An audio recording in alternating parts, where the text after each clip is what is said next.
ચલો નીકળું છો. કઈ જાય પાછું શોપિંગ કરવા કઈ જાય છે? અરે સાડી લેવા જાઉં છું. મસ્ત ડિઝાઇનર સાડી આવી છે. કઈ બાજુ પણ? એ જ આપણા ઋષિકેશની દુકાને. હા, મસ્ત 10,000 ની સાડી છે. ઋષિકેશની દુકાને 10,000 ની સાડી હોય, 800-900 માં આવી જાય સાડી.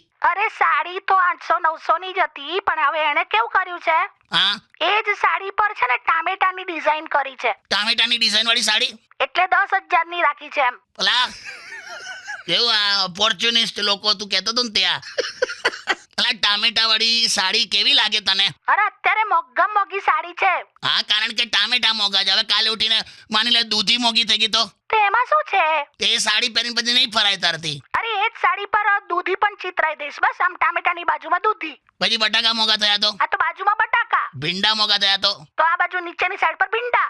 એટલે તું ટામેટા, બટાકા, ભીંડા, દૂધી, કાકડી આવું બધું એક જ સાડીમાં કરાઈશ? અરે મસ્ત લાગે.